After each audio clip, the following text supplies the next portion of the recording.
Hi, so for this presentation, I have three different forms of assisted technology that personally use every day, and have just after taking a look around realized that a lot of these can be used for people with different disabilities, for different tasks in their everyday life. So the first one I wanted to talk about is my Amazon Alexa.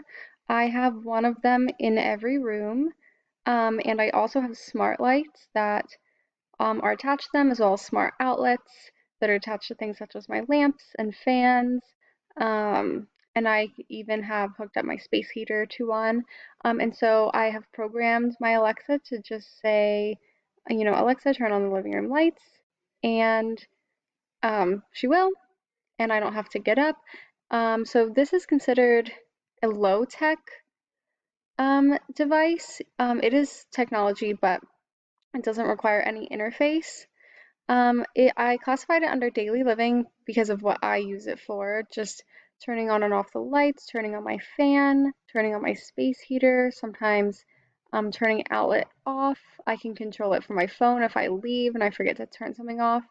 And I think that people that it could really help are people with physical impairments, such as people on a wheelchair or people who have chronic illnesses or diseases that make it hard for them to get up and down.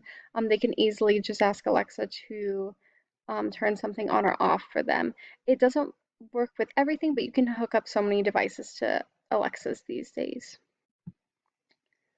The second device is a sun imitating alarm clock.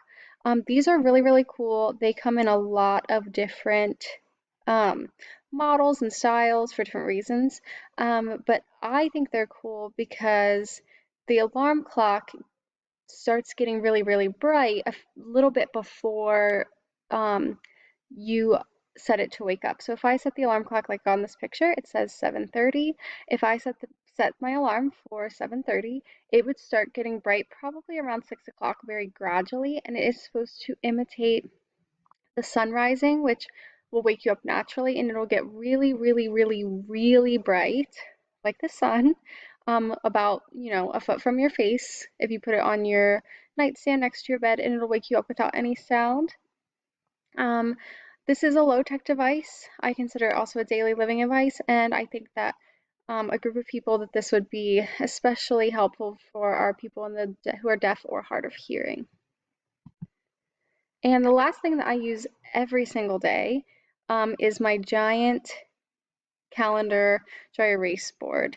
Um, it is absolutely massive. The picture does not do it justice. It's a low-tech device. I consider it obviously a daily living device.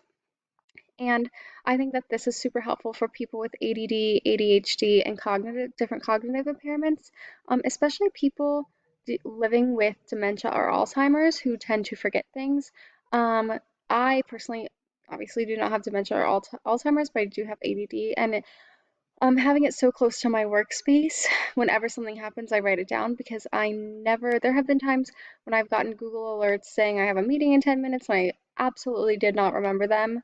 But having this giant, giant square that says that I have a meeting at, 3 o'clock on Wednesday afternoon on the 6th I will not forget, especially because it's right next to where I work. So I do consider this um, an assistive technology. And yeah, thank you for listening to my presentation.